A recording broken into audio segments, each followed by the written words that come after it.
OMG, y'all. What's up, lady? What you doing, Dr. Lene? You over there in the drawer right now? What's going on, y'all? What's up?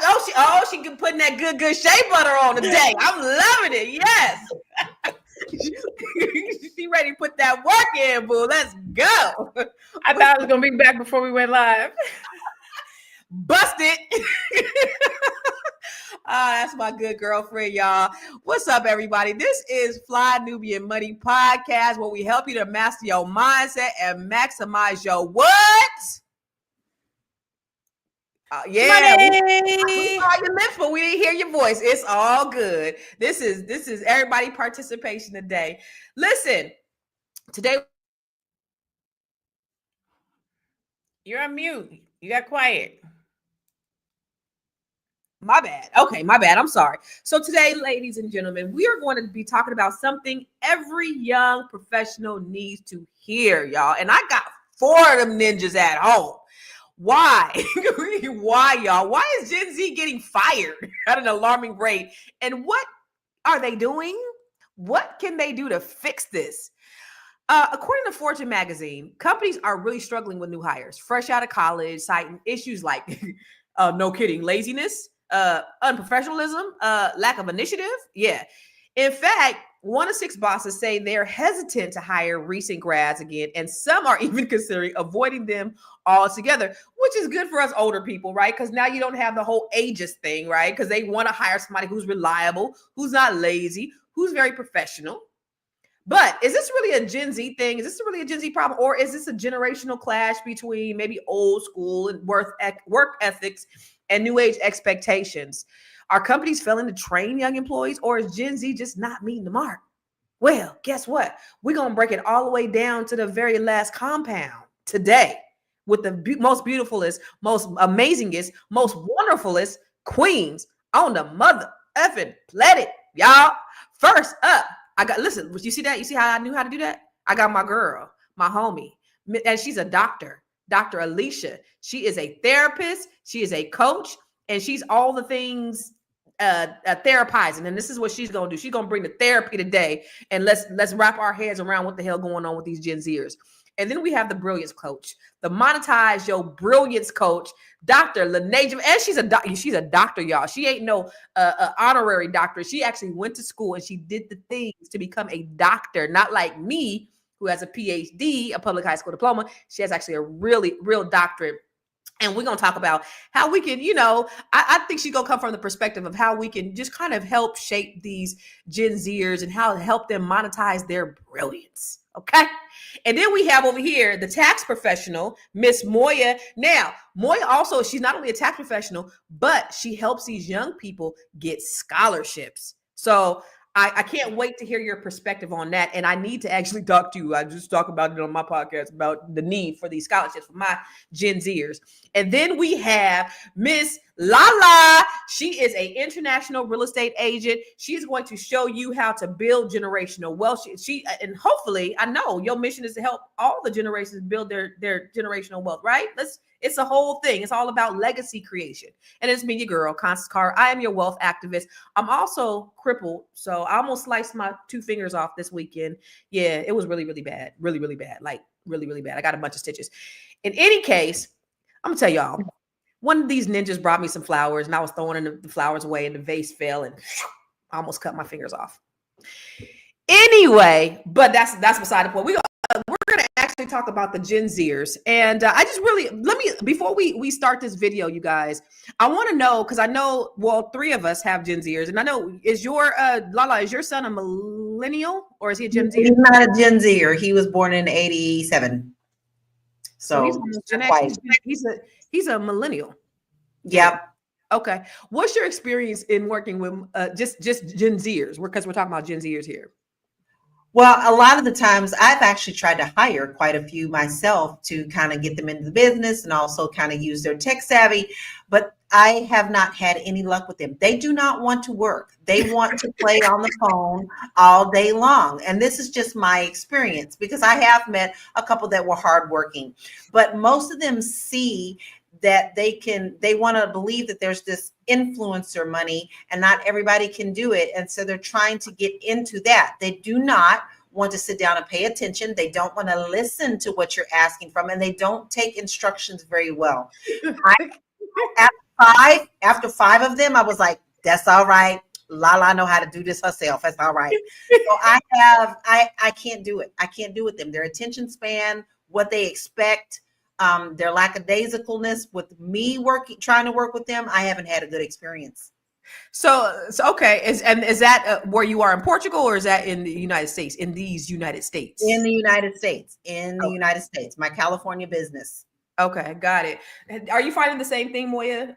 What's your experience? Yeah, for sure. For sure. Oh, okay, stay right there.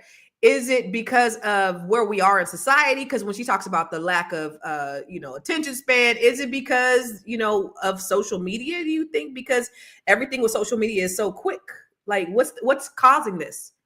I believe social media adds to it in the sense of how they receive information. So, I feel like it happens with every generation. Like us growing up, we thought we knew it all. And I think they really think they know it all because in TikTok, this is what they've heard. This is what they learned in less than a minute. So what they learned must be right.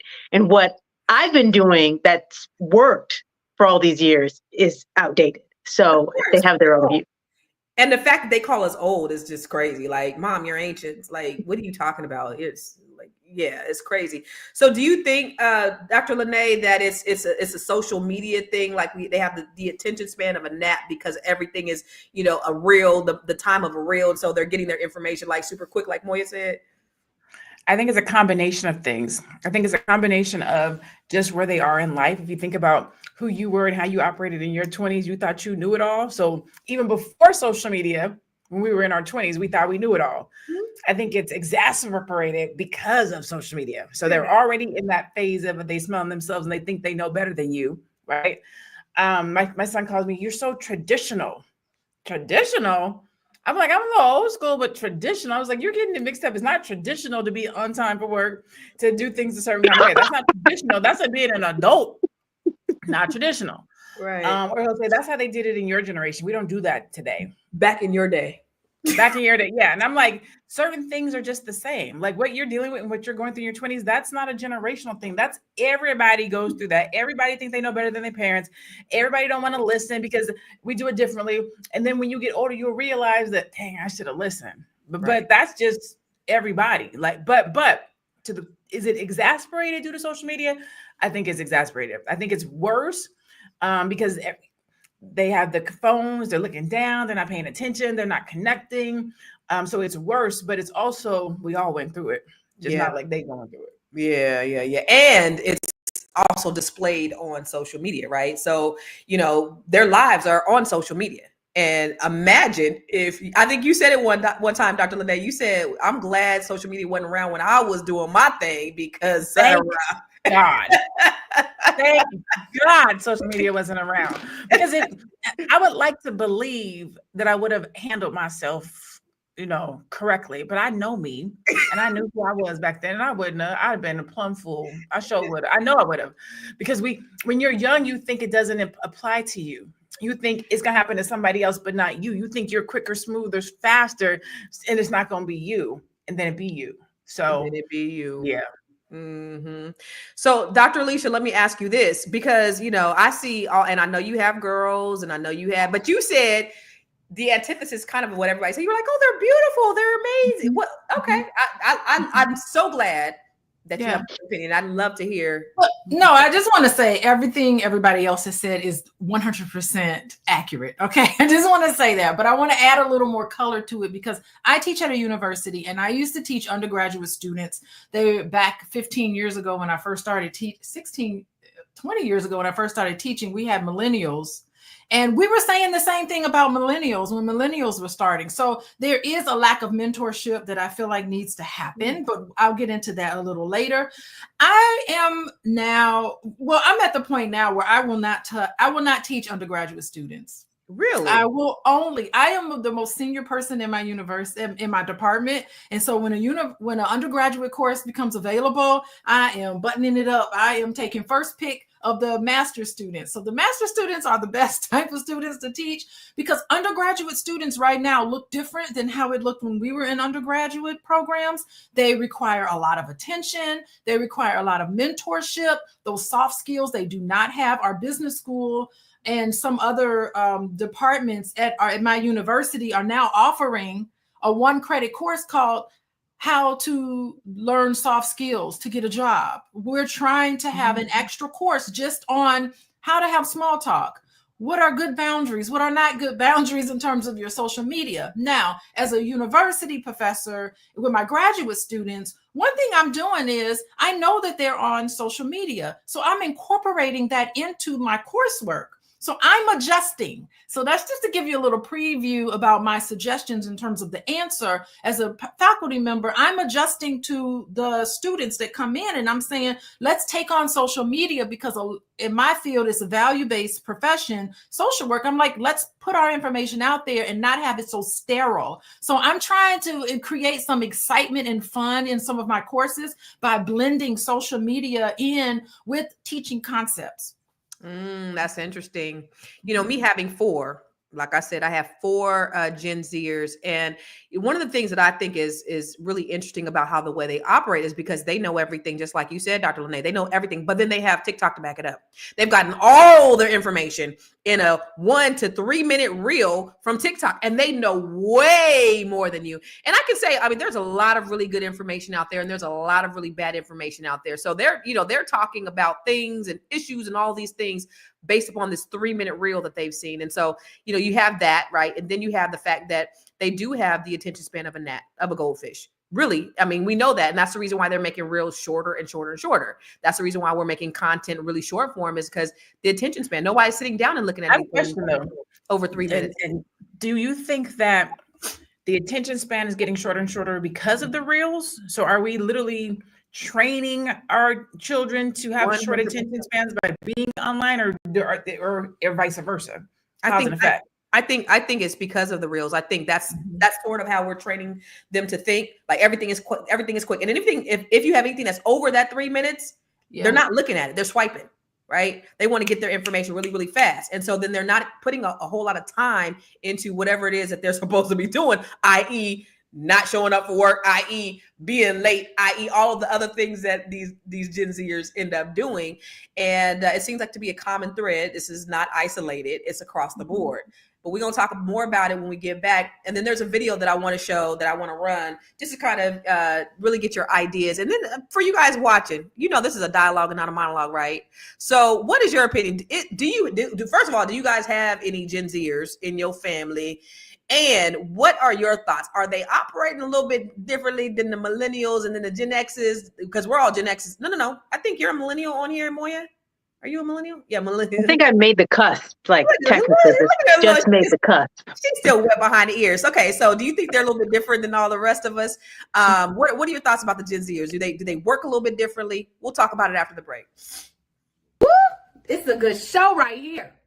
But I'm biased. If you are just tuning in, you are watching Fly Nubian Money, where we help you master your mindset and maximize your money. My name is Tiara Williams. I'm also known as Miss Black Hollywood, and I'm the proud producer of this show because it is lit.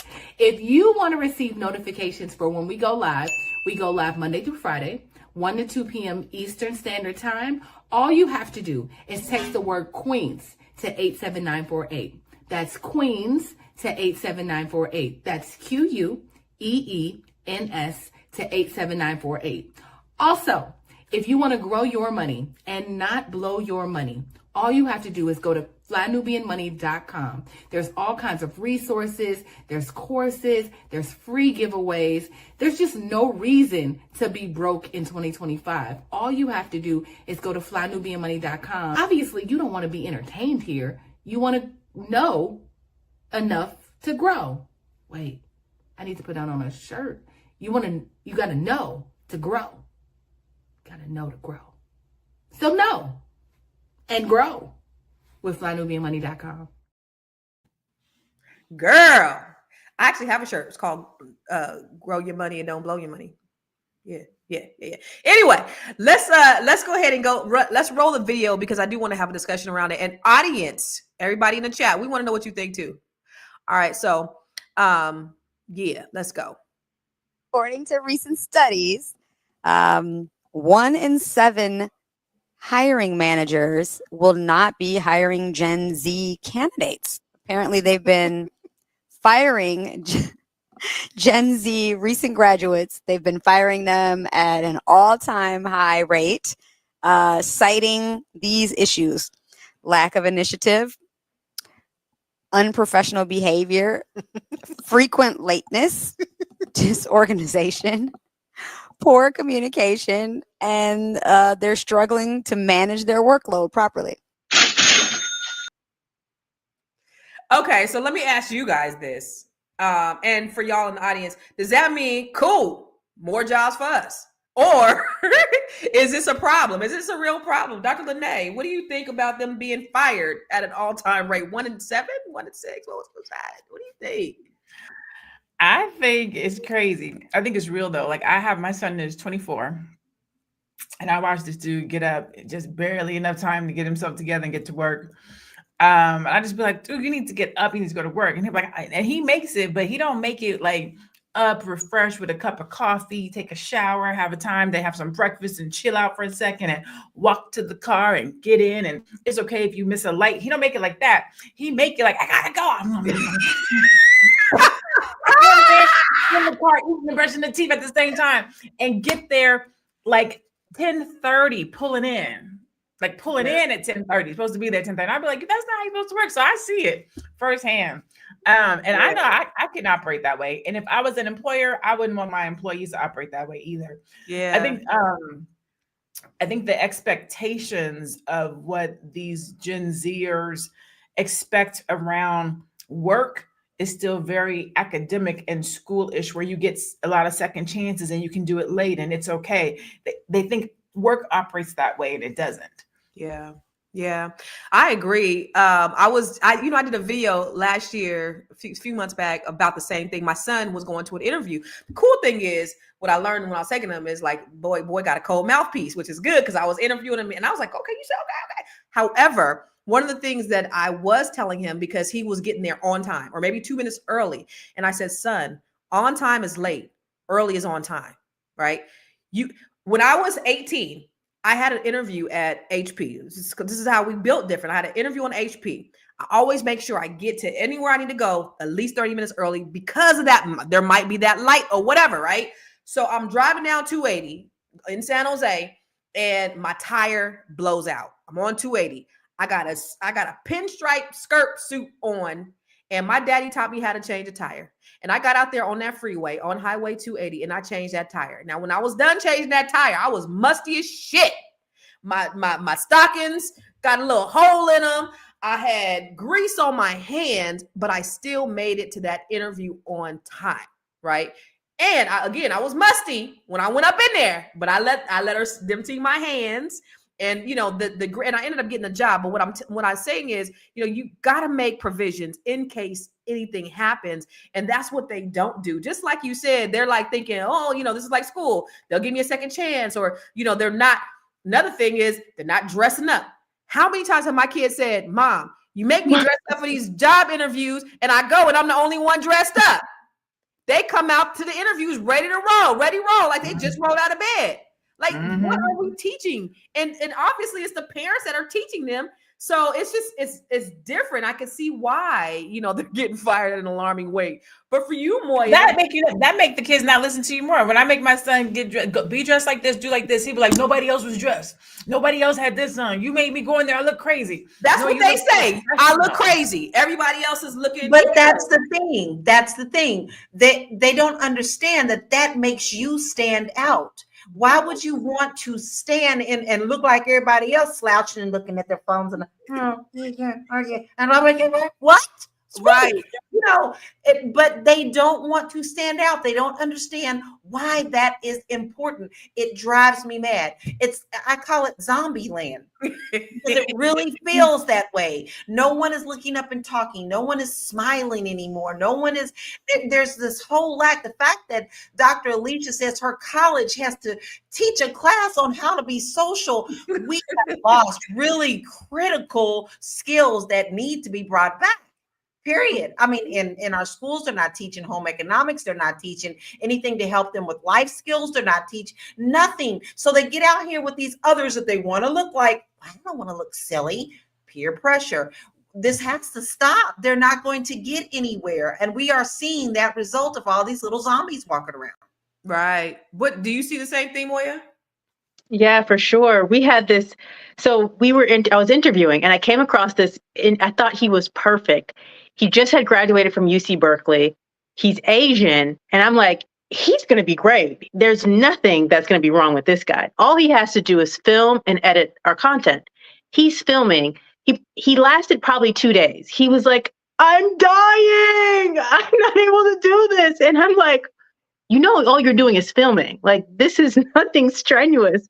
And so I went home and I told my kids the exact same thing he said, because I want them to know, like, you guys got to be way tougher than this. Because I'm thinking in order for him to get through UC Berkeley, he would have had to study. He would have had to pull all-nighters. Like, he's used to working hard, but no, he wasn't. So even the Asians that are supposed to be like the big studiers, they doing the same thing too? Is that what's going on? And I want to highlight one other thing that Lala mentioned is now that we have to teach soft skills, that's one of the things that's always set us apart being from the US or American is that we are very social and our academics has been lacking for a while. So now when we talk about being competitive, China, not only do they have academics, is that now we're at the same level in terms of our social engagement and interactions. We're at an extreme disadvantage. Do you think that, Dr. Alicia, are we at an extreme disadvantage? I think it's a signal that some things just need to change. I think it's a signal that, because it's a signal that employers need to approach new hires in a different way. It's also a signal that young people just need mentorship.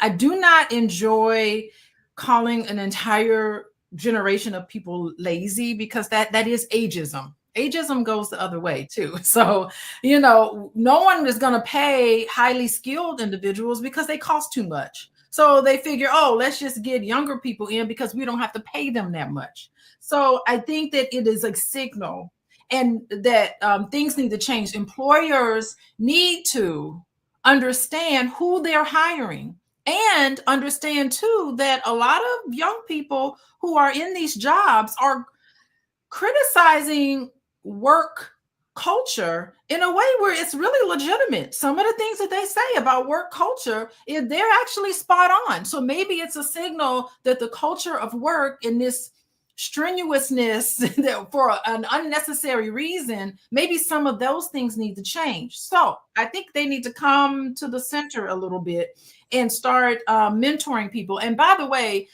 the high schools that my children go to, they teach them shop. They teach them cooking. They have to take a class on finance. It's required to graduate. Wow. So they have, like my daughter took a class on baking, so a lot of these things are coming back into the high school and they're teaching vocational schools. A lot of people are graduating with plumbing and all of those things. So it's not necessarily gearing everybody toward college. A lot of community schools, because ours is a community high school, their senior year, they're not even in the building.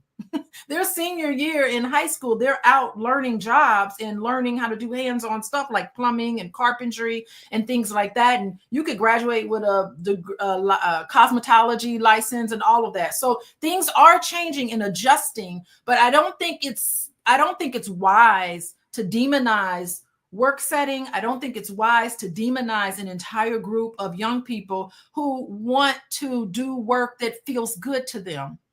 Work that they feel like it fosters like seriously, if you start talking about values, what they value, they do very well in social. I'm gonna tell you what they value, Dr. Alicia. They value the soft life, is what these lazy ninjas value. That's what they value. They But if want you the approach soft them life. in a way where it's a moral purpose, you can inspire them to want to work. So if you can say, look, this is a greater good. What you're doing here is so important. Your job and the things that you're doing is so important that there's like a moral purpose. We can inspire a lot of young people to get into my profession of social work, to give back. Like, they see what's going on, the inequities, the social justice issues. We can galvanize them to get involved in making a real change for the world. And I think that can kind of spark them a little bit to want to grit things out and to work long days, because they can see the connection between what they're doing and the fact that it's really making an impact. Now, I can definitely agree with you on that. I think with social media, with all the negative things that come with social media, I think it can galvanize this generation to make real change. But we'll talk more about that when we get back from the break. I know you're busy, you got things to do, and you can't take us on the go with you every single day. Good news for you. We are now on Spotify. So if you can't watch us, now you can listen to us on Spotify. Search Fly Nubian Money and all the episodes shall appear. All you have to do is like, subscribe, leave a 5-star rating, leave some comments, tell people how you love us, so that when other people come along and are looking for a great show to watch, they can find Fly Nubian Money too. One last thing, and just in case you've been sitting under a rock, Fly Nubian Money now has an investment club. We are the Fly Nubian Money Club. It's easy. All you have to do is go to flynubianmoneyclub.com, and I am committed to bringing in top experts from all industries to help you level up. They're teaching us the skills that we need to compete in this market. We often say that nobody is coming to save us, not the government, but guess what? We're coming to save us. I'm coming to save you with the Fly Nubian Money Club. So listen, all you have to do again is go to flynubianmoneyclub.com. We have a 30-day free trial set up just for you, just for those people that are struggling. Even if you ain't struggling, you ain't got to struggle. I'm coming. Okay, let me stop playing. I'll see you soon. Lord, she said y'all ain't got to struggle, baby. Okay, listen, we have another video I want to take a look at to just further this conversation about your raggedy ass kids. Let's roll this up. This is for companies that post on LinkedIn. If you're not a company that posts on LinkedIn, keep scrolling. Entry level does not mean 3+ years experience. Remote does not mean you're in the office 4 days a week and at home for 1 day. Competitive salary does not mean $50,000. Good benefits does not mean 10 days of PTO a year. We're straying further and further. And they say, oh, Gen Z lies on their resumes. Gen Z doesn't want to work. Let's be so honest right now. That's not true. You could get by in like the 70s, 80s, 90s with a cherry and a nickel to your name. We need more than that. Sorry, Barbara, we need more stability than a cherry and a nickel. Oh, pro tip, don't go on Indeed. Don't go on ZipRecruiter. Don't go on any of those spam sites. I like LinkedIn. Is it the most truthful? No, but it's not really their fault. However, they could do a better job at regulating job listings. Yo, the entitlement, yeah. Lala, the entitlement is really real. Like, these kids are just ghetto for no reason. What do you think about what this little youngster had to say? I get you, Dr. Alicia. I understand we don't want to put labels on everybody, but let's just speak the plain truth. This is what the experience is. Yes, we say, when we say things, we don't mean everybody's included, but in general, the majority of them motherfuckers. But go ahead. I really don't get this. I can't understand this, because work ethic was put into me very early. Even before I was able to earn money, I was to volunteer in the summer for something that made a difference. I sang and worked at the nursing home in our neighborhoods. Just the entitlement that you are thinking that you're going to earn something. See, a lot of the kids that I tried to, and I keep saying kids because that's how they were, they just couldn't communicate. What they thought was, oh, everybody told me real estate, look at all that big money you making. But then when they turn around and they see what all that went into that, the searching of your own clients, the on the road, the advertising, the teaching, the everything, they went, that don't sound appeasing. They want to get in and earn for doing nothing. And I have a problem with this. Even my son has a good work ethic. He's 38 years old, but he's been working since he was 14. So this is a new concept to me of them not wanting to work, that they want people to hand them this money for just being me. And I need mental days. I need 5 mental days. No, you can get through this. You don't have the life skills, but guess what, baby girl? Living in a household with other 20 renters and y'all all trying to get on TikTok doing your little dance and you're still not making it is not working for you. I have a problem with this. I have a serious problem with this. And I Let me don't tell you something. Them mental days, yo, Baby, Lala. mental My son said that last year. Mom, can I have a mental health day? What the is a mental health day, yo? What are you mental? If you don't get your ass to school day right now, and when you get home, you could relax day your ass to school. Moya, No, we got an email from my children's high school, and they said every child has a 3-day mental health day, and it's excused absence, no questions asked. And then, but my daughter exercised it one day, and she's like, the social worker and the counselor was calling me up trying to book sessions with me. Yeah, so they actually have a 3-day mental health day for all of the high school students, at least. Yeah, Moya. I live in Illinois, so that just tells you we're a little progressive here. So I love it. Not I mean, we would definitely love it to see it in Chicago. Chicago needs it. I think I'm with Lala 100% on this, just because it's really, really frustrating. I remember starting to work at 14, and because I didn't want to get sent home, I would just find something to do. I would wipe a table 5 times because I'm like, I want to work. I don't want you to send me home. So yeah, they're just very, very different. Their work ethic is very, very different. And I also give some of that to the fact that for us, we worked a lot. More parents are now working more. So therefore, we don't have the same amount of time that the generation before had to really mentor, as Dr. Alicia is saying. So they're just, in some ways, just coming up with these things. They don't have anybody saying, okay, this is what needs to be done. And so, yeah, it's just very, I do not like hiring them at all. At all. I'd rather hire someone from the Philippines. Moya, you might have wiped that table down 5 times. Okay, I bet you it was gleaming and shining, and you could see it from the moon. You ask these children nowadays to wipe that table down, you have to go back there and say, "Did you wipe the table? Because or did you bother even sweep up the floor?" This is a problem. It's a problem. These lazy bastards. You know, when you talk about the mental health days, though, it's crazy because, like, okay, you mentally you can't cope, then you mentally can't play the game. Then you mentally can't be on this goddamn phone on TikTok. Then you mentally can't watch TV. Okay, so since you need a mental health day, then you need to mentally sit up in this room and watch these walls and think about why you need a mental health day. But y'all you want to play the game? What, girl?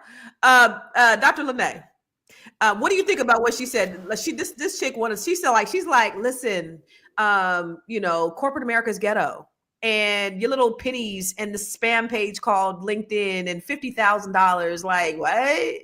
It's a catch-22. It's a catch-22. I'm not saying that she is wrong or right, but I am saying $50,000 is not a lot of money.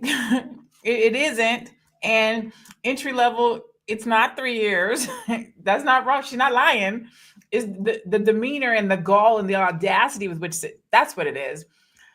The Gen Zers, the entitlement, because in our generation, we didn't think it was right either. We just showed up and took it. They pushed up against the machine. They like, we ain't doing it. Our parents came in here and worked hard for nothing, cherries and nickels. We ain't doing it. We don't want that life. So that's the crazy part. What they're saying isn't wrong, but when it was our turn, when we went in there, we just put our head down and we took it. We just went to work, took the cherries and the nickels, took what we could get, worked extra hard, maybe worked 2 jobs. They like, we don't want to do that. I want to work 1 job. I want to make all my money from this job. I want all my vacation to come from this job. And I need my rest days and I want to sleep in. They've taken a different approach, good or bad, right or wrong. The things that we were just like, this is how it is. This is what corporate America is like. They're going to only pay you a little bit. They're going to expect a lot. And you just have to go and work. That's what we're going to do because we got to take care of our kids. They like, we ain't doing it. And, I think because there's, of course, the world is totally different than when we grew up, and there's so many more opportunities. Like these kids are, like you said, Kais and Nat, they're millionaires right now. They're going online. They're content creators, and they're making millions of dollars. But Kevin, he said, will it fix itself, Dr. Alicia? When they become the employer, will it fix itself? What's gonna happen with these children who are complaining? How is this going to fix itself? Is it going to fix itself, Dr. Alicia? I don't know. I think that I think we need to start teaching young people. We need to take responsibility for this issue, and we need to teach young people that life is going to give you challenges, and it's a test for you to resolve this, to overcome something difficult.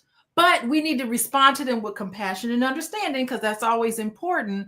But we need to foster that, it is challenging, but this is how you grow. This is how you have resilience. Difficult situations call for grit and courage. And we need to cultivate fortitude in young people to help them uncover a deeper sense of meaning, even in adversity. We have to say life is always going to be some sort of test and challenge, but you have what it takes to overcome it. And I think that is how they have to grow. So I think struggling is something that we have taught a lot of young people they don't need to have. They don't need to do. You don't have to struggle or face something that's difficult or hard or something that, hurts your feelings. We have to teach people that, these things are going to happen, but you have what it takes to overcome it. You have the fortitude. Fortitude is what we need to start teaching and mentoring young people on how to do, because they're smart, they're creative. It's a beautiful thing, to have fresh minds look at things. One time, I'll share a story. I was driving downtown Chicago with my then 12-year-old daughter, who's 17 now. And I showed her this Miles Vanderohe building that I used to work in when I was a network analyst for Blue Cross Blue Shield Association. And I said, oh my God, Nicole, I used to work in this building right on Michigan Avenue. And where I grew up, I made it. I got me a corporate job on Michigan Avenue. I was a network analyst doing all these great things. She was unimpressed. She looked at that. She was like, oh my God, I would never work in that building. She was like, that building is depressing. I would never go into a place that looks like that. And I was floored by that. And I said, I used to take the number 3 bus down. She was like, Avenue. Like this. She like this. She was like, oh my God, no. She was like, never. No, I just can't. I love it. I couldn't believe it was coming out of her mouth. So these we have to adjust. We need to adjust and not point fingers that something is wrong with them. But she may be right. It was a depressing looking building. Miles Vanderohe, his buildings aren't very exciting. So she had a point. Yeah. It's so funny because my daughter be like, Mom, we ain't got to struggle. We ain't on the struggle bus. We ain't got to live like you used to. We ain't got to do that. We ain't like, girl, listen. Anyway, there was a question on here is where the lost generation of compliant workers, millennials, and Gen Xers are accustomed to our good living. They think they are supposed to be comfortable, which is, I think, what all of our kids are accustomed to. I want to talk about that when we come back from our last commercial. Hey, it's Dr. Javette, Brand Your Brilliance Coach and Monetization Strategist. I am partnering with the Fly Nubian Money Club to help you turn your natural gifts into big business. I help my clients build 6- and 7-figure businesses by branding their brilliance. That thing that comes easy to you, the thing that you can do with your eyes closed, that thing, that's your brilliance. And now it's your turn. Join me on February 22nd at 10 o'clock a.m., and I'll walk you through strategies that can change your life and business forever.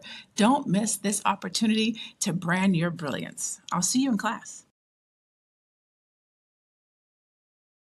Let me tell you something. Of all the commercials of advertising, the classes, this is the one right here. Let me tell you something. She looks so good and so crisp and everything. And she gonna teach you some things in her training. So make sure you all go to her training, because I already know I'm gonna be there. I'm gonna be there in the back. I might be cleaning my house, but I'm gonna be listening. I'm gonna be getting all my nuggets. It's gonna be great. I cannot wait. I cannot wait. It's gonna be awesome. But there was a comment that said, we are the last generation of compliant workers. Millennials and Gen Zers are accustomed to our good living. Our kids over there talking about, mama, we ain't on the struggle bus. And they think they are supposed to be comfortable. We've made it really comfortable. And it goes back to that saying, Dr. Lene, hard times create strong men create good times create weak men, and weak men create hard times. What do you think about that? I think it's true. I think when we grew up struggling and we said we want to do something different for our kids, we don't want our kids to struggle. And so it's not that we did not struggle, it's that they didn't see it. Right. When we grew up, we saw our parents struggle. We felt the struggle, right? And when our children are growing up, we were struggling. They didn't know it. We were struggling. They didn't feel it. They still have Starbucks. The first time I went to Benihana's, my mom took me and my cousins. We were going to see a concert, The Boys, in Palm Springs. Girl, me and my son eat at Benihana's on a Tuesday because I don't feel like cooking. Right? Like you were like, hey, can you pick up some Benihana's on the way home? Yeah, hold on. Yeah, I'll stop by the can call it in. Like, it's a completely different life. It's not a special occasion. It's a Tuesday. I don't feel like cooking. Let's just roll to Benihana's real quick. Like, it's not a specialty thing anymore. So that's number one. We haven't shown our children the struggle. Number two, we didn't allow them to struggle. One of the things that me and my son fight about today, like he pushes up against me, is when he was about 15-ish, he went to get a job. And I was like, why? Like, you don't need a job. Like, you're straight. Like, just focus on school. You're good. And then when he got about 17, 18, 19, I was like, you need to work. And he was like, get your legs butt up. I was 15, I was trying to get a job. You told me I need to have one. And now now you're making me work. Yes, because you got to take care of yourself. Like, you know what I'm saying? And he was like, and so there's that fight and that confusion of, you let me go too long being dependent, and now you're trying to make me be this kind of a way. Thank the Lord. I was just telling Tiara, he bought his first car this weekend. He got a 2025 K4. He bought it on his own, and then tried to show me out this morning on the way to the office because he's tried to tell me I make him late. So he left like 25 minutes before me this morning. Like, I told you I could be to work on time. Okay. I love it. It's day one. Let's see you on day 5. Okay. But it's us. It's us. We gave them comfortable living. I have a mentee who has her own business, and she's like, I want to be like you. I want to be like you. I don't want to be at the office all the time. I'm 11 years in. You can't do what I do 11 years in year 1. And a lot of times I think our children see us live the lives that we live, not knowing the struggle that we've gone to because we've covered them. And now they want what we have without having to do the same work and the same struggle and the same sacrifice. And that's where I think we've missed out on, is not letting them have those same opportunities to struggle, which is what makes us who we are today. I want to say something to that, because you know what, that is, you hit it on the point. Like, when we were off from school, I mean, I was pretty much raised as an only child, even though I got a big family. When school was out, whatever holiday, my mother was still working. Okay. My mother cleaned people's houses. On the days that she was off, guess who went to go and clean houses with her? That was expected. So it wasn't lost on me how hard my mother worked. And it made me think a lot of the times before I asked for anything, because I knew how hard she was working. When she was scrubbing floors, so was I. And I think that a lot of the times we do not show our children that struggle. My son did see my struggle because we let him know, and we also showed him. And when he could help, he could help.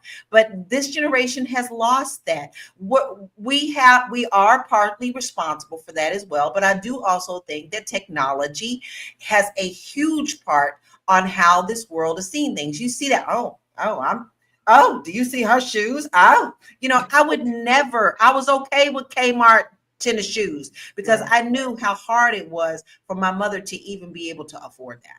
Yeah. And you know what? You're right. Because we do make it easy for these raggedy ass kids. We do. I mean, look, I almost damn near severed my fingers off. Really. My fingers are damn near severed off, right? You saw that, Lala, right? And my son asked me if I was going to twist his little raggedy nappy ass hair. Like, they don't care. They don't care. My kitchen is a mess right now because I'm not cleaning it. They don't care. Anyway, do we, and it's my fault because I spoil them. But are we in that hard times create strong men create good times create weak men, and weak men create hard times? Is that where we are? I want to look at this other video and discuss this whole idea about how, we are, all the hard work that we do, because they don't see it. They don't see it. Are we creating weak men? And is this a cycle? Because I will tell you, like, every generation complains about the next generation. You guys do know that, right? I remember reading the slave narratives. Now, do you know this is back before our grandparents, and parents were saying, this generation, they lazy, everybody, it's a different version of the same thing, right? So, we're having the same conversations that our, parents and our grandparents and our ancestors had too. So I don't think nothing's new under the sun. It's just a different type of lazy. But let's take a look at this video. If you're talking to a 20-year-old today, and the benefit of going through the grind and going through a Kmart job or a Walmart job and working minimum wage has made a lot of entrepreneurs who they are today. 100% agree. I said that to an audience. I set them up a little bit. I said, how many people are frustrated with the interesting level of work ethic for Gen Z? And they all go, oh, right here. Oh, they're late. They're this, they're that. And the thing I said, next question, who raised them?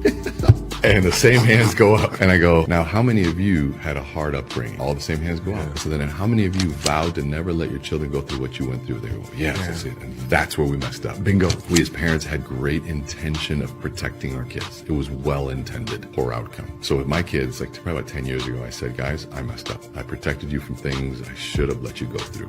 I said, so we have one of two choices. I said, we can wait for life to teach you the lessons that I should have, or we can start manufacturing some struggle for you. So I ate syrup sandwiches. I ate, I had powdered milk. I had gum and cheese. Moya, is that what we do? We make our kids eat syrup sandwiches, powdered milk, and gum and cheese so that they can understand our struggle? Is that what we do? I don't think that's the struggle that I'd like my kids to go through. But what I do is, like, I'll tell them, like, some things like I used to do. Like, my mom used to say, hey, go walk to the store and get whatever. And so I'll tell them, like, go walk to the grocery store and pick me up some coconut oil, right? Like, and so they'll go. And then I'll say, like, what happened? And they'll come back with all kinds of stories. And I'd be like, okay, so what did you do in that situation? What did you do there? And so I feel like it's helping build some character because, they have to interact with the world when it's just them. I love that. Well, let me ask y'all this, because you guys are of a certain age. Anybody gets sent to the store with a note buying cigarettes? I did. I want a pack of Cool, Mild, and beer. I was allowed to buy beer. My daughter has permission. Y'all don't know about the struggle, but I had to go to the store with a note buying some cigarettes. Lala said she bought beer. I mean, it's a whole different generation now. But I love that, Moya. Let them go. Let them go to the stove. What do you think, Dr. Alicia? What do you think about the idea of us allowing them to struggle a little bit? Yeah, they're not struggling like they should. Like I was part of the latchkey kid. I had a key around my neck, and I would come home. My mom taught it she actually taught at the school I went to, but I would just walk home by myself in elementary school alone. I was about a block and a half away from the school, but I had a key. I would let myself in. I would just be by myself in the house for a while. And I mean, I think that's really interesting. And now the idea of moving back home after college, it's almost like when in my generation, we were like, what happened? Something bad happened to you if you move back home. Like, something really unexpected. And now it's just, everybody just moves back home. And that's a little unusual. And we're hearing a lot of employers actually complain about the fact that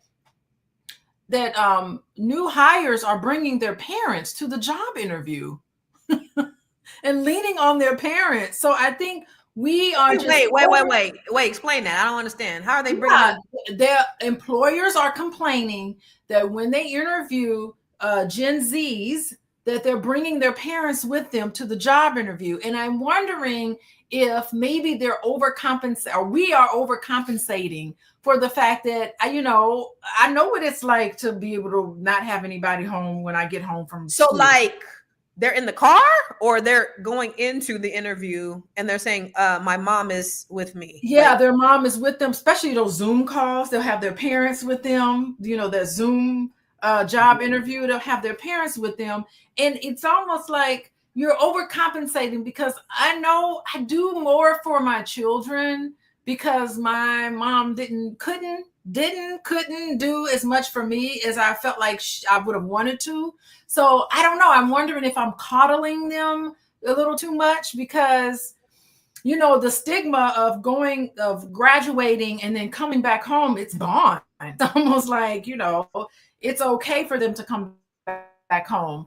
And part of the issue too is that some of these employers just aren't paying people enough when they do get jobs for them to live on their own. So it's this struggle between what are people to do? How are these young people going to really launch and get into the position where it's do or die? Like, I don't have a home to go back to. I ain't going back home to for me, a motivating thing was I didn't want to go back to Gary, Indiana and live with my mama. I was not doing that. So I had to grit. I had to have strength. I had to overcome and persevere and stay at this job that I probably didn't like so much because I didn't have nowhere to go. What was I going to do? I had bills to pay. I had things to do. I could definitely call on my parents to help me, but that wasn't the culture. It was almost like you have to really grind and sacrifice and not just, you only live once, I understand like that. So, I mean, it's a generational thing. It's not necessarily, I'm not saying how things were in my time was definitely the best, but I know generation before us was like, I used to walk to school 10 miles to school. And back. Our parents just did it in the snow, up the hill, all that. Yeah. With no shoes, no backpack. I carried all my books. Right. It was cold. Manufacturing struggle is manufacturing struggle, but it's true, because you got to think about it, these jobs ain't really paying what the cost of living, and for my daughter to go out now, I bought my daughter a property, and for her to go out and leave. Now I bought this house, 7,000 square feet. She has like 2,500 square feet downstairs in the basement. Like, why would she go and pay somebody where she has, this, and she ain't got to pay nothing? So it does make for a soft landing for our children. Like, how I fear how she's going to really go out in the real world, and she's going to have to make a whole hell of a lot of money. And also too, I was at a cookout, these really rich people, and I was just ear hustling on these gentlemen and talking, and they were talking to this guy who was saying how he had this IT business out here in DMV. They got these $800 million government contracts, and he was like, you know what? These kids is lazy. He said, I got internships. I pay $50,000 for summer work in IT. I got all these jobs. I've hired all these people, and these kids won't show up for work. I'm like, what? He's like, a summer job paying $50,000, and these kids won't show up for work. And I was like, $50,000 just for the summer? Just for the summer. $50,000 internships, and these kids will not show up for work. This is what he said. How old you got to be? Right. You're right. Y'all still taking internships. and I said, Lord, please. And they're all Black people. Please don't say my babies is. And he was like, and he was like, they ours. And he's basically saying our kids don't want to work. That was the conversation. He was basically saying Black kids don't want to work. I think it's across the board. But what do you think, Dr. Lene? Have you heard that, is it different? Do we have a different work ethic than, say, other ethnicities? I wish I knew more white people to be able to answer that question. What I can tell you is that all the Black folks that I know who have kids around the same age, we're all having that same conversation. That's what I can tell you. But if I were to think about social media and or just the way that the world is set up right now, I think it's probably a lot of folks at that age. But I'm gonna be honest, like for real, how we rear our children and what we teach them and what we put in them to go after is different. We talk about this a lot of times when we're talking about relationship, right? Other communities raise their children to be married, to have family, but also to go to school. So they're instilling certain things in them at a young age. And I think we do it with our daughters. Like if you think about a lot of the stuff that's happening in social media, a lot of the young ladies are still going to school. They still see academics and college as a route out, where some of our younger men are looking at, rap or music or other ways of success, sports, things of that nature, instead of academic or working hard. I think we're in a day and age where entrepreneurship is starting to take center stage. But I don't think everybody understands the rigor and the hard work and the sacrifice and what you have to go without in order to do it. And so they'll struggle. So I think that we're seeing a lot more entrepreneurship and business in our community, but without that hard work, without that work ethic, without that ability to show up on time and communicate and those soft skills to be able to negotiate, they may still run into some of the same problems as just going and getting a regular corporate job. Yeah, that makes sense. Moya, do you know white people? And do you know their situation is different? Unlike this one here. Not in that context. But one thing I do want to touch upon that I don't think we have is even how we talk to our kids. Because the last show that Constance was on, something happened. And I just remember you saying something to Joe and he felt some type of way. But what I'm saying is, I feel like that hard love is really what we need and what we need to give our kids as well. And I think we're always so worried about, we don't want to have them have any trauma. We don't want to have them go through like even what words can do to you. But words also allow you to have a better understanding of how to process information and where you can place it within yourself. So therefore you can keep going when a struggle does happen. And so I think that those things are important too, just even how we speak to our kids that might sound tough, but it's needed instead of coddling their feelings. Yeah. Call them raggedy and tell them that they lazy and that, that the stuff that I say to my kids, they know I'm playing. They don't take me serious. Lala, what about you? What do you think? Is this a cultural thing? Before we go to our final thoughts, do you think this is a cultural thing or is this like across the board? No, I think it's across the board because all out of my experience, I said out of 5, they came from all across the board. They all had the same attitude. They all had the same thinking. I do not think that this is cultural. I think that this is just a generational thing that they accept and that they see the other people doing, and their time allotment, their brain span can truly only go the 3 minutes of TikTok or any of the reels.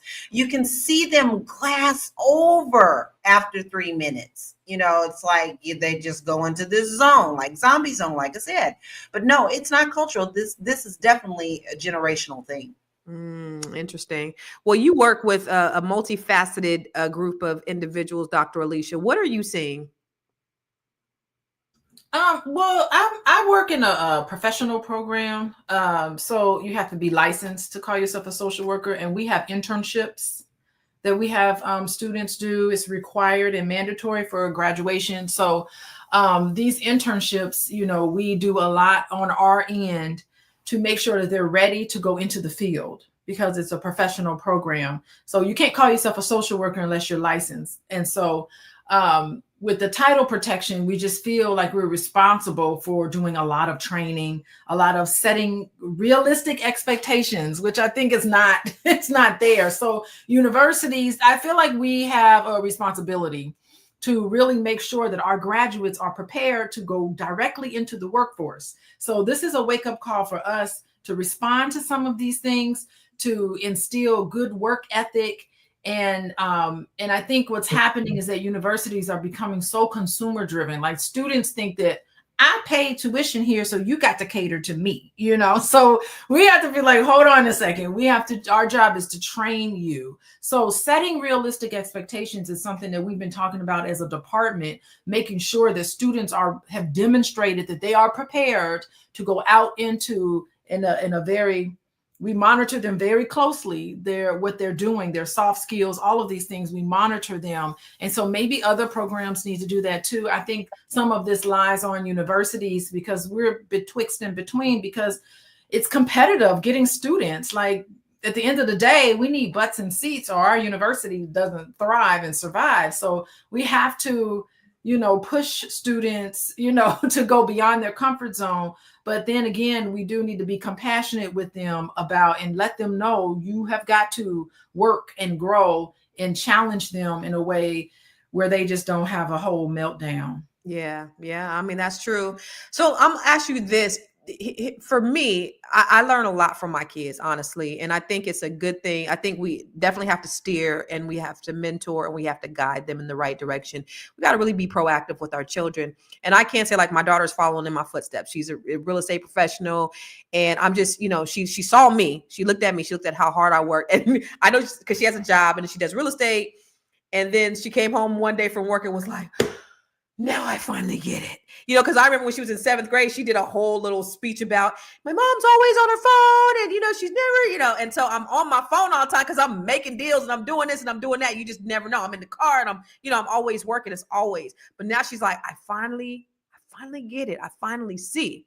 And so, just me constantly mentoring. But I know she's also like, Mom, I just want the soft life. I just want to go travel and I want to, so we can learn a lot from them too, because they do look at life and I think they are enjoying life, right? The internet has opened up the world for them to see the world, and they're seeing people across the world doing some amazing things. And I think we should aspire to do that.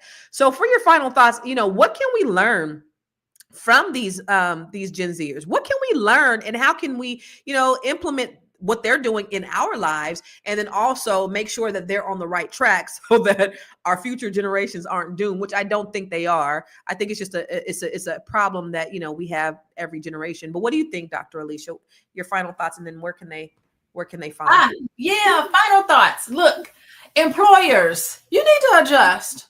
I think you need to take a look at your workplace culture and listen to before you let somebody go because they're not getting it right. I think there'll be a perfect opportunity to listen to young people. If you see a pattern in an entire generation of people who aren't quite making it, maybe it's a reflection of the workplace culture, and maybe it needs to become a little better. At the same time, perhaps we need to mentor young people to give them realistic expectations about struggle and how valuable it is for their personal development to struggle, so that you can instill in them and let them know and understand that challenges are opportunities for growth, and give them, they have everything that they can to overcome it. Yes, your behavior is lazy, but you're better than that. And it's giving them a mindset to thrive because the world is unpredictable. We don't know. If anything, now we've learned that the world is unpredictable. If you need help with this unpredictable world and your mental health, you can contact me at Coaching with Dr. Alicia.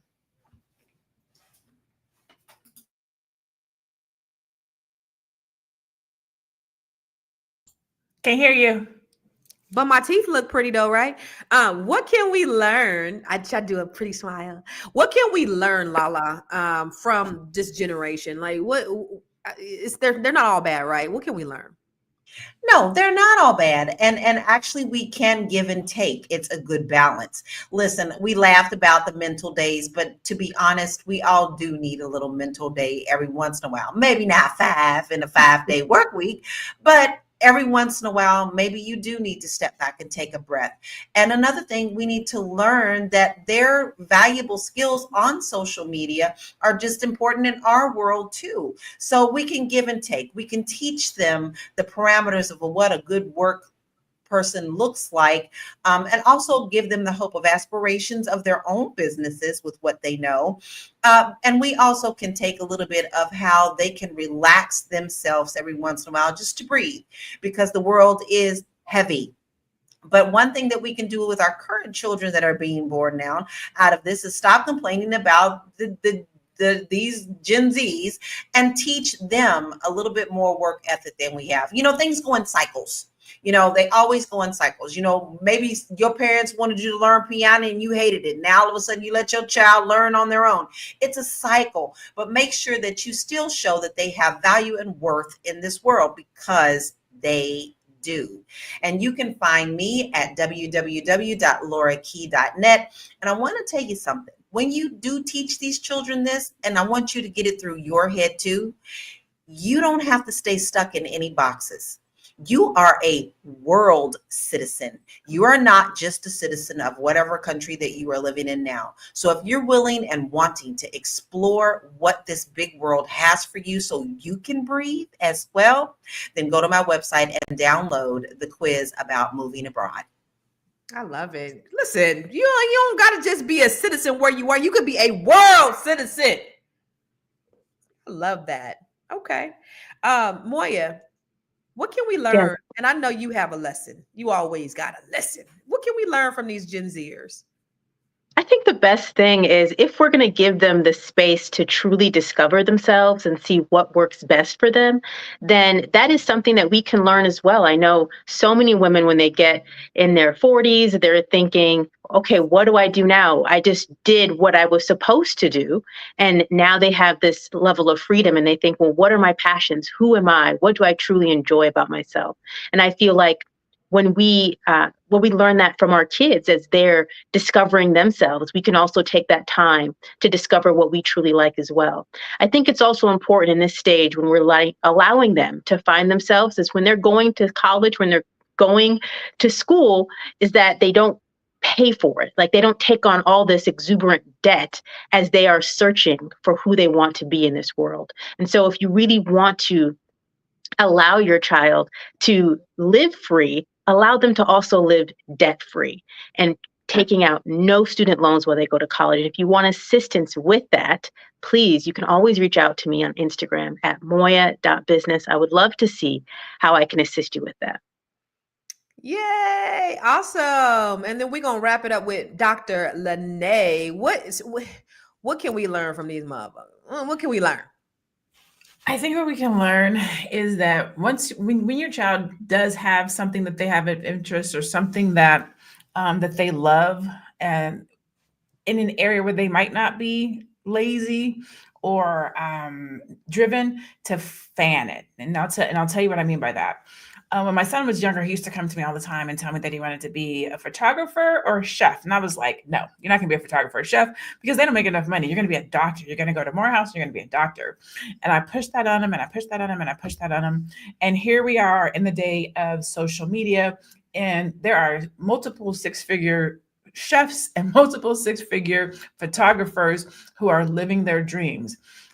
What we can learn from Gen Zers is that you can brand your brilliance, literally. Like, this generation has said that there is something that they do good, there's something that they do well, or something that they know well, which is their brilliance. And they are creating businesses around it. They are branding it in corporations, which is why they're going in knowing their worth. And they're just doing things differently. Where we came from a space of, we're going to do what we're supposed to do, and we're going to do what has to be done. These Gen Zers, a lot of them don't have kids. They haven't had kids early. So they literally get to live a life of brilliance, where they can say the type of work that they want to have. They can become influencers. They can reinvent themselves as chefs or photographers and make a living. I forget, you mentioned the young guy's name. I think it's like Kiat or something like that. This dude makes $4 million a year on Twitch. I can't even imagine that as a parent. So I think it's what we can learn from them is to really help them to brand their brilliance, or create a business, or find the right job, or find the right employer, or find the right path. Because when they do that, they will show up for themselves. They will operate with integrity. They will work hard, but they have to find the thing that makes them passionate. So I think as parents, we should do that for ourselves, but also help them to be able to put their passion into a direction. And so that's what I think. So I am Dr. Lene Javette. I am Dr. Lene Javette. And that's what I do. I help my clients to brand their brilliance, to create businesses, opportunities, programs, products around something that you're passionate about, so that you can monetize it and make money. I'll see you guys on Saturday. For those of you guys that are going to be love it. coming. I cannot wait until Saturday. Oh, look at the graphic. Okay, I see the graphic. And you cute too. Oh, you cute too. I love that. So I'll say this. I absolutely love how free these Gen X's are. I love it. I love the freedom that they have. I love that the world is so much bigger than what we've known it to be in past generations. And I think what we could take from them is that that we only live once, not to take life so serious and try to live more free, and that we can do whatever we put our minds to. We can do absolutely anything. And I think the Gen Zers, they have it. It's us, the older ones who've told themselves lies, who've been told lies, who've believed the lies that they've been told about themselves, that are stuck in complacency, comfortability, being content. But it's those Gen Zers that are saying, I want to live life on my own terms. And they're doing it. And these jobs, the jobs are going to have to approach things, I think, a totally different way, because, they're just not going to take what they've taken, what we've taken, and what our parents have taken. They're doing things differently. And so the jobs are just, these companies are just going to have to adjust. But I love that. And I want that for us, y'all. I want us to adopt some of the same mentality as that. Listen, I can be, do, or have anything I want to, because I'm a child of the King. And if he owns a cattle on 1,000 hills, then that means I am entitled to everything that's out there. That's what I love about that. I love that the world is so big, and if the world's so big, I can have opportunity and pieces of all of those things. I may go through trials and tribulations, hardships, ebbs and flows, or whatever, but I know ultimately I can do whatever it is that I want to do. And that's what I'm taking from these Gen Zers. And that's how I live my life. And that's the thing that I teach Black women in the Net 7 Collective. I teach them that very thing. How do I take what I have, and how am I able to live life on my own terms? How am I able to do whatever I want to do, live however I want to live? So this is what I do all day, every day, besides helping people with real estate, besides running my businesses, besides making my investments. I help Black women. So if you are a Black woman, or you know a Black woman, have them reach out to me. Go to net7bbs.com or bookwithconstance.com, and I will be happy to talk to you about some opportunities that you can live life on your own terms, like these Gen Zers. Okay. So listen, this is it. We're going to wrap up today's discussion. We've covered some of these shocking stats of Gen Z and their struggle in the workforce, the reasons behind these terminations, and what young professionals can do to stay ahead of the game, y'all. The bottom line is this. This is what we have to teach these young people, that attitude is everything. Employers are looking for initiative, they're looking for professionalism, and they're looking for dependability. So while they're going to work at these places, make sure they have these three things: professionalism, initiative, and dependability. Get to work on time. Make sure you're professional. Make sure you do what the hell you got to do when you get there. If you want to stand out, you got to do more than just show up, right? You can live your entrepreneurial dreams. When you get home from work, when you finish doing what you want to do, go ahead. When you're working for the man, you're going to have to make some concessions. So let's keep this conversation going. What do you guys think in the comments? Are companies failing Gen Z, or is Gen Z failing themselves? Let us know. Okay. And so here's the thing. You can watch us every single day at 11 a.m. We're here 5 days a week, Monday through Friday, 11 a.m. Eastern, 8 a.m. Pacific, where we talk about everything. And we have some of the most brilliantest queens on the planet having these great conversations about whatever. It might be gossip, it might be political, but it's all for the betterment of our people. And I love it. And I love having these highly intellectual, highly stimulating conversations with some of the most brilliant minds in the country. So you can check us out every day here, or you can go to Spotify and search for Fly Nubian Money on Spotify, and we are there. So if you can't watch us, you can listen to us, okay? And remember to text the word Queens to 87948 if you want to get notified when we come live. There's also some specials that we got, and there's also some things that Dr. Boyce is doing, and there's also some things that they're doing with the Fly Nubian Money Club. So if you want to get all this information, text the word Queens to 87948. Other than that, we love to see you. We'll be here tomorrow, same time, same bat channel. And listen, Grow Your Money Club. Look at Sophia. The Grow Your Money Club, me and Tierra, we come on here 8 a.m. every morning, 11 a.m. Pacific, Grow Your Money podcast, and we talk about some really good shit too. All right. Thank you guys. We'll see you tomorrow. Same bat time, same bat channel. And we're going to do our Black History Month spotlight, right? I think we got a Black History Month spotlight. Let's go ahead and take a look. Dab was the unofficial greeting of one blood to another. An occasion of endless handshakes and grips. A 2-minute way of saying, you are my brother and I will die for you. And meanwhile, blood, I'll see you back in the world. This is the greeting.